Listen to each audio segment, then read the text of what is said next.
Putri dari Presiden pertama RI Soekarno yang memiliki nama lengkap Diah Mutiara Sukmawati Soekarno Putri ini sangat mengapresiasi film Soekarno yang disutradarai oleh Hanung Bramantyo. Sukmawati berharap tidak ada ketegangan yang terjadi karena adanya film Soekarno dan beliau pun bersyukur pada perusahaan film yang menaruh perhatian untuk menceritakan sejarah Bung Karno. Beliau juga mengapresiasi kepada sutradara dan penulis yang terinspirasi oleh seorang bapak bangsa Indonesia Bung Karno karena perjuangan Bung Karno pada saat meraih kemerdekaan itu perlu diceritakan kepada generasi selanjutnya.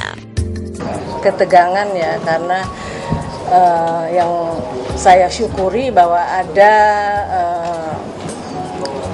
perusahaan film yang besar yang menaruh perhatian untuk menceritakan tentang sejarah Bung Karno.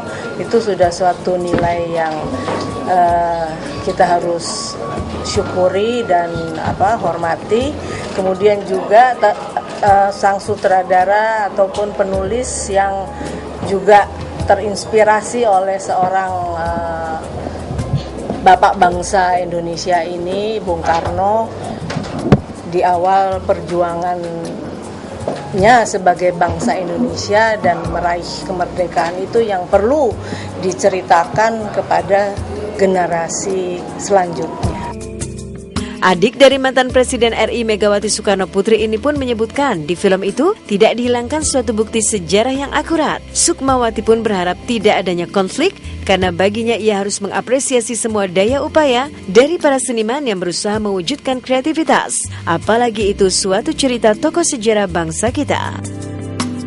Dan di film itu pun di situ ada gitu. Jadi tidak dihilangkan suatu bukti sejarah yang akurat bahwa Bung Karno itu memang bukan saja proklamator, bukan saja presiden pertama, tapi dari perjuangannya yang sangat penuh duka derita itu karena beliau adalah seorang pendiri dan ketua umum Partai Nasional Indonesia yang cita-citanya yang mulia adalah untuk Indonesia merdeka gitu.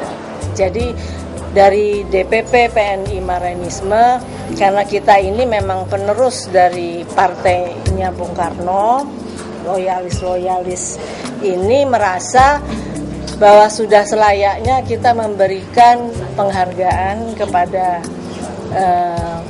eksekutif produser ataupun seniman-seniwatinya yang terlibat di dalam suatu karya cipta dari film Soekarno tersebut.